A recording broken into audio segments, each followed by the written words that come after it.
Hey everyone, welcome back to another episode of the PetYupp Podcast. I'm your host Harry, and today I'm thrilled to be joined by Ed Goluch, founder and CEO of QSM Diagnostics and FetchDx. Ed's on a mission to revolutionize pet care, bringing fast, science-backed diagnostics out of university labs directly into vet offices and homes. Ed holds a Ph.D. in bioengineering and has spent years as a professor and researcher before stepping into the startup world.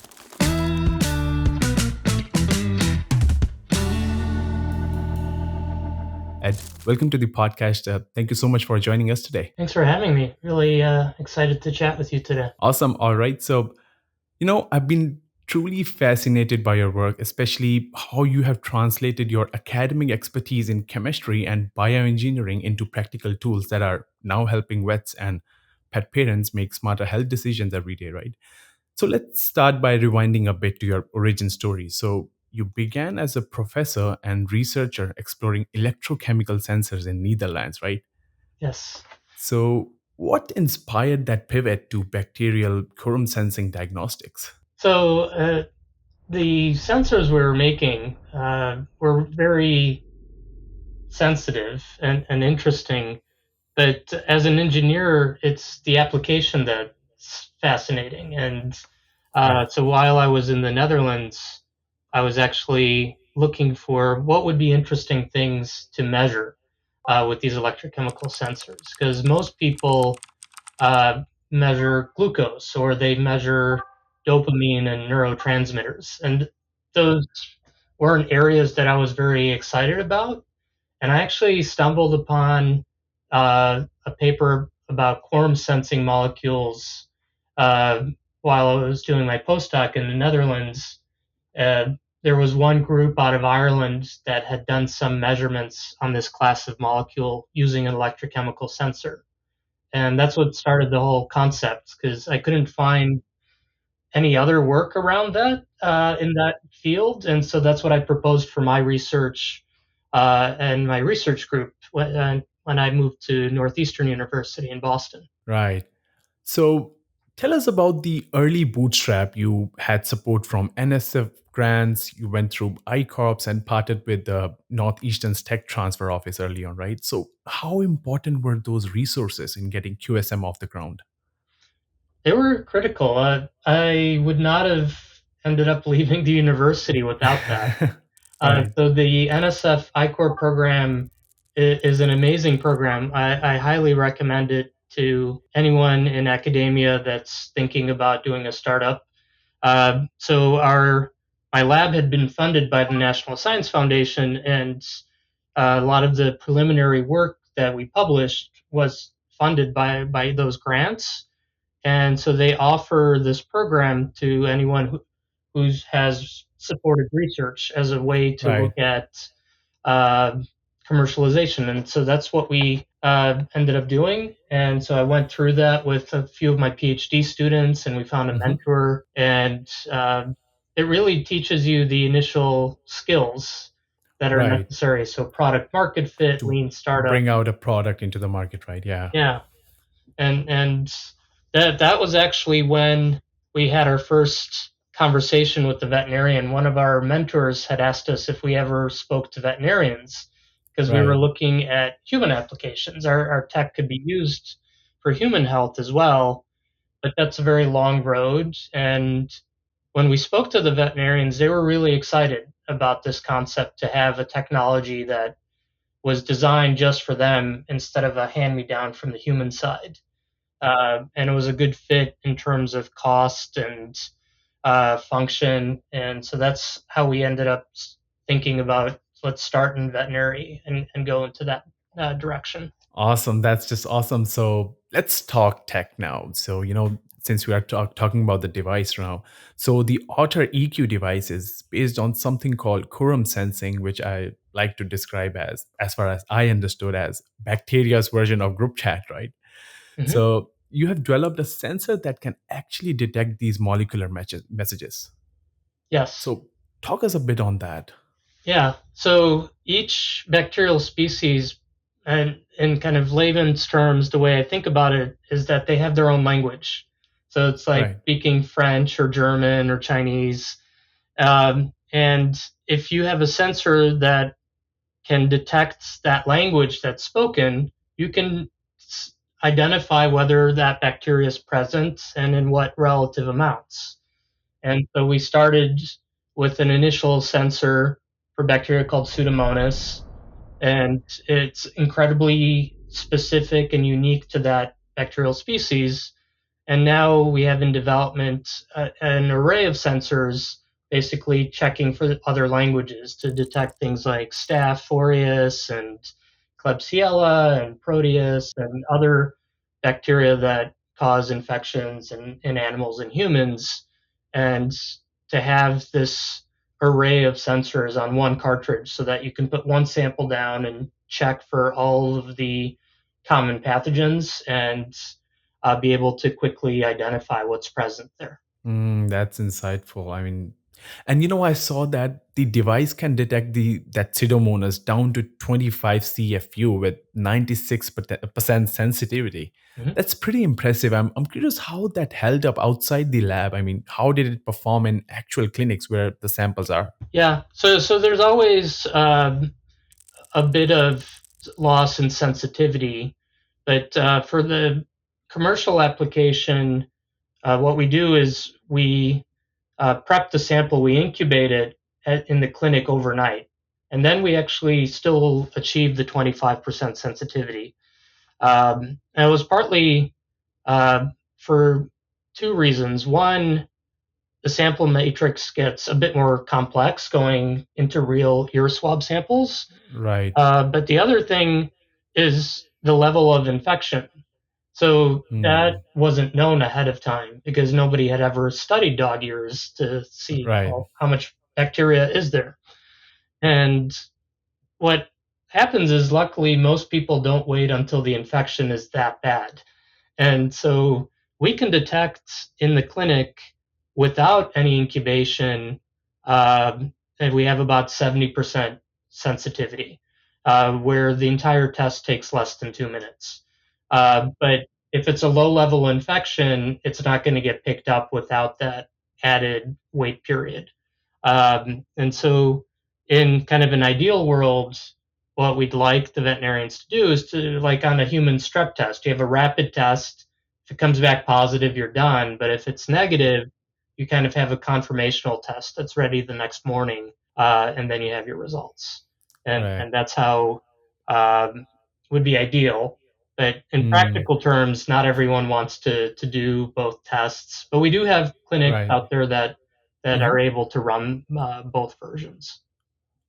That's great. And speaking of dog ears, what made that your starting point? Like, was it a problem vets kept bringing up, or something you discovered while doing your research? So, knowing that we had a Pseudomonas sensor that was developed at the university, we looked at where is Pseudomonas the most present and would make the biggest impact. And that's where we found that dog ear infections are the most prone Hmm. to being infected with Pseudomonas, and it leads to some very severe issues for the dog. So there's Hmm. some specialists that look at ear and skin in dogs, and they see the worst cases. And in the worst cases, they actually have to remove part of the ear for the dog, or it goes deaf in Oh, that ear because of Pseudomonas.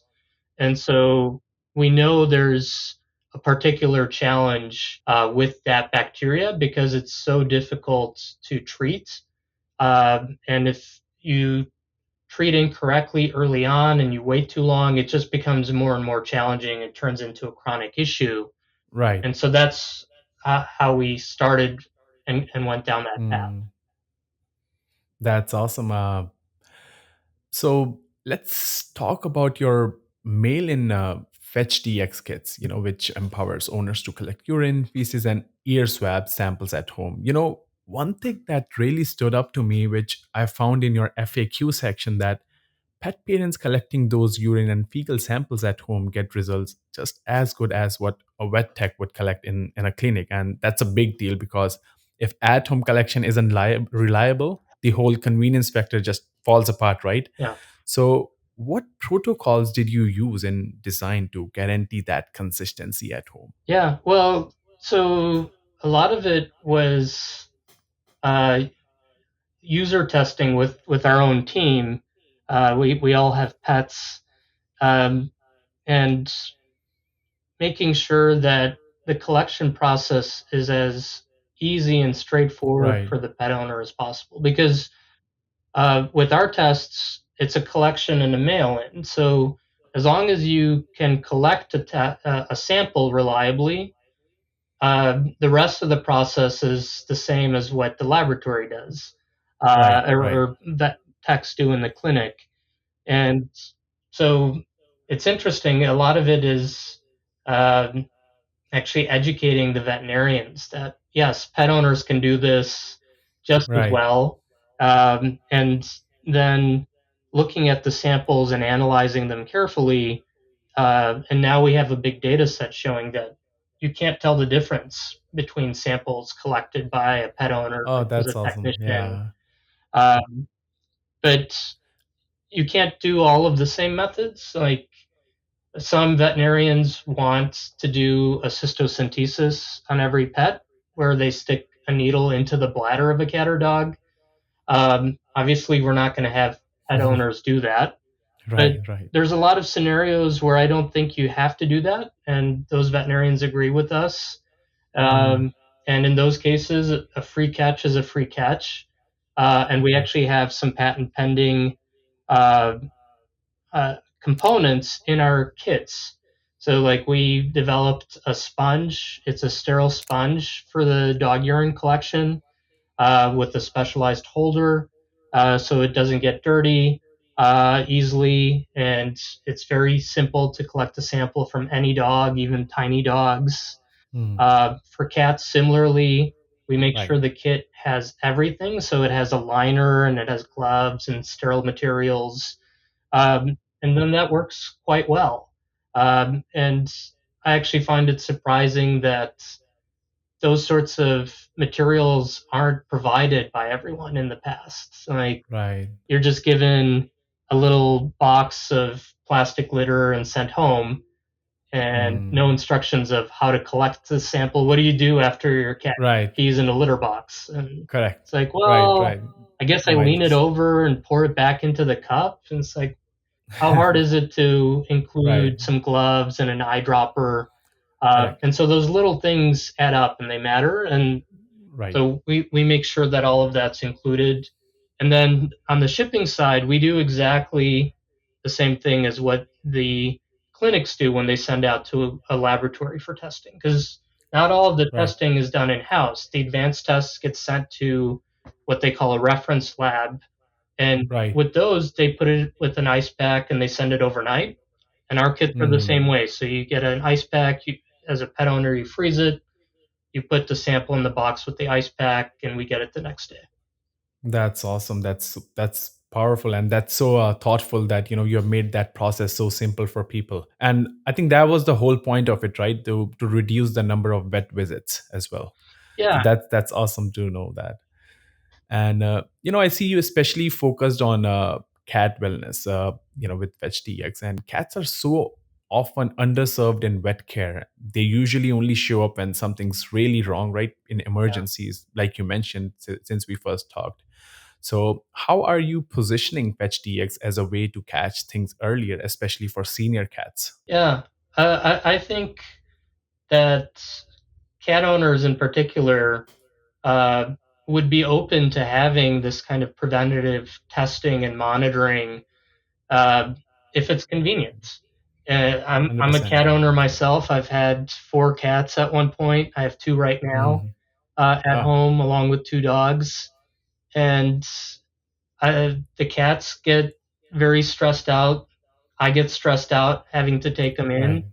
If I could do something that's minimally, they don't even notice. I just change the litter type and Mm, collect a sample, and it gives me a lot of valuable information about my cat's kidneys and liver, uh, things that cause a lot of issues for cats as they get older. I think that mhm. that's a way to bridge that gap. And when you do see that the results start to come back abnormal, you know to reach out to the veterinarian and have that conversation. What can I do? Right. What can I change? For sure. I think the veterinary community is going to appreciate that as well. Instead of Yeah. seeing cats that are coming in that are in kind of end stage renal failure and Right, can't really right, do right. much at Yeah. that point, Correct. and to be able to address some of these issues. That's powerful. That's just great. And for clinics and vets who might be watching this podcast, I want to mention that FetchDx kits are now distributed through MWI, Covetrus, Midwest, Penn, and available on Vetsource, Vetcove, and VRX Pro e-pharmacy platforms. And that's an impressive reach, Ed. So how's that helping clinics adopt FetchDx and offer it to pet parents more seamlessly? Yeah, so clinics like to purchase all of their consumables and materials from one source. They're not Right. going to create a new account for every startup and company out there. Right. They don't Um, want to go through all that hassle again, yeah, right? Yeah. and so we had to uh, work and onboard and negotiate with all the distributors, and the big distributors saw Right. that this was a valuable product, and so they've added it to their catalogs as something that the clinics can order.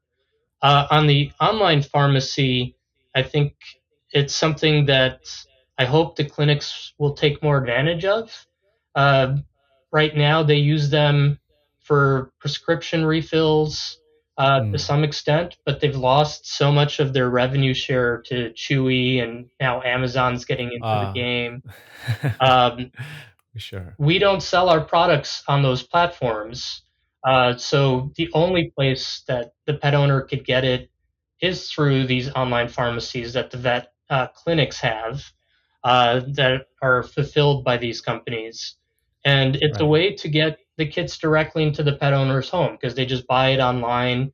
The clinic gets some of the revenue, and the kit just goes directly to the pet owner's home. So even having it with a phone call and just guiding the pet owner to that website, I think is very simple. And so I hope the vet clinics will check their online pharmacies, see our products, and start to highlight them to pet owners because the pet owners don't know to look for it. It's a new Right. category. Right. Uh, so yeah, they need that push from the veterinarian to say, yeah, 100%. run Right. this. Yeah. We'll get a copy of the results. We'll follow up with you. Hmm. That's great. So you have the FetchDx and Otter EQ integrated directly with Covetrus Plus, and you've expanded to Cornerstone, Evimark, EasyVet, Imprompt, VetSphere, and that's almost a full ecosystem of clinic software out there. So how's that? How has that changed day-to-day use for vets? Are you seeing any? Are you seeing it influence treatment plans or antibiotic choices? Anything that you want to share on that? We see a significant increase in usage because it's top of mind. It's another piece that makes using our product easier for the vet clinics.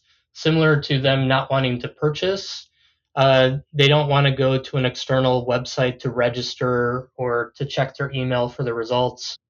With the integration, we run just like the reference laboratories. They order uh, the test. In our case, instead of sending a vial of urine out to a lab, they hand the kit to the pet owner, and the results go directly back into the medical records for these systems. And so having it that convenient and in the ordering system that they're used to just has them using it more frequently because they have all their pricing set up, and it becomes top of mind. And then we see much bigger usage in those clinics that have brought on the integration. That's impressive. That's just great. So, all this is fueling some serious traction. Purina Innovation Prize, Tech Connect, and you've also gone international to Australia and New Zealand through Senversa, Latin America with via Echo. That's a huge leap. So, how has going global changed your strategy, or how is it shaping your growth mindset or operational strategy, especially as you prepare the platform for human diagnostics down the line? So, well, only the Otter is available outside the U.S. We don't have any laboratories outside the U.S. yet, but we can do U.S. and Canada for the FetchDx. But Ah, one of the things that we saw was that veterinarians in other countries face similar issues, and maybe even more so than in the U.S. In terms of right. diagnosing and treating pets. Mm, The laboratories aren't necessarily as accessible in some of these other countries, and people don't want to come back for multiple visits, and mm, so we actually have a bigger user base for the Otter outside the U.S. than in the U.S. Because uh, those clinics find it so valuable. They don't want to send out and wait. The turnaround times could be longer.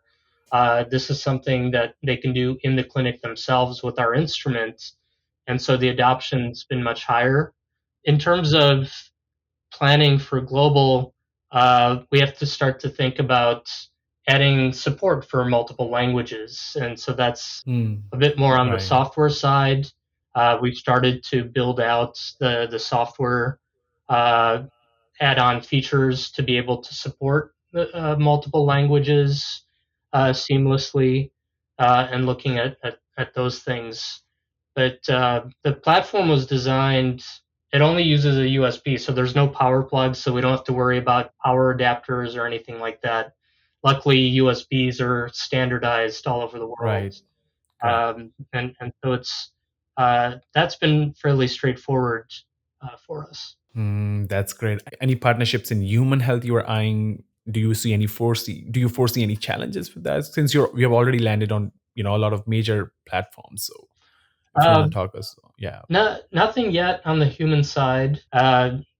We still need to do some more R&D. I think it's similar to the feedback we received years ago when we first started with that iCore program. You have to Mm, find the right use case and application. And correct. Correct. Yeah, you for gotta human things like for talk to people UTI, first. Yeah. we need that full array of tests. But Right. recently, we started to have conversations with a group. Apparently, where a Pseudomonas only sensor could be very valuable is for eye infections in humans. In humans. Oh, Yeah, okay. and so they're fairly rare, but if you get a Pseudomonas infection in your eye, you can go blind within a week.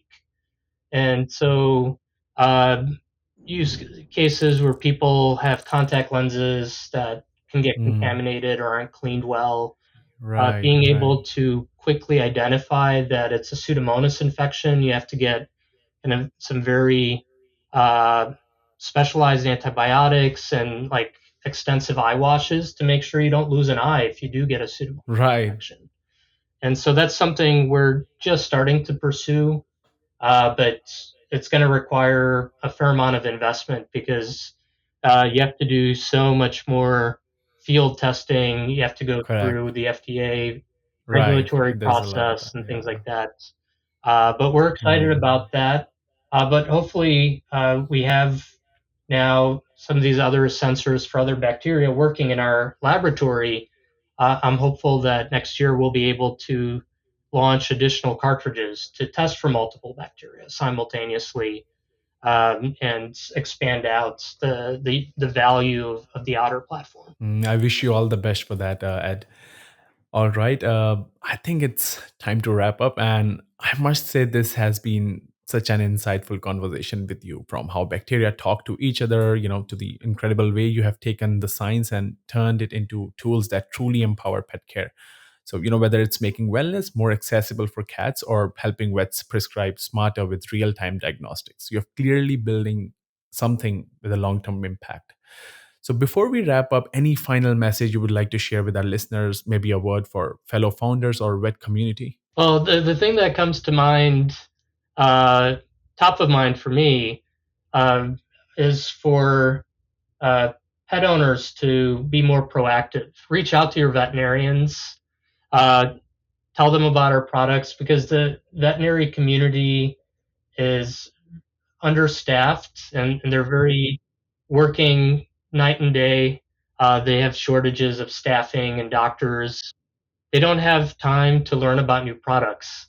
So if you find our test valuable or hear about it, have the conversation with your veterinarian. Ask them if they've heard about it, get their thoughts, because I think it helps both the veterinarian and the pet owner. And so that would be my kind of takeaway message is help us get the word out to the veterinary community. Thank you so much, Ed. And for everyone listening, you can check out more about QSM Diagnostics at qsmdiagnostics.com and explore the FetchDx wellness kits at fetchdx.com. Thank you so much for joining us today, Ed. Yeah, Thank you. thank you for having me. Thank you so much for listening to the PetYupp Podcast. Subscribe, share, and stay tuned for more inspiring stories from the pet world. Until next time, keep those tails wagging.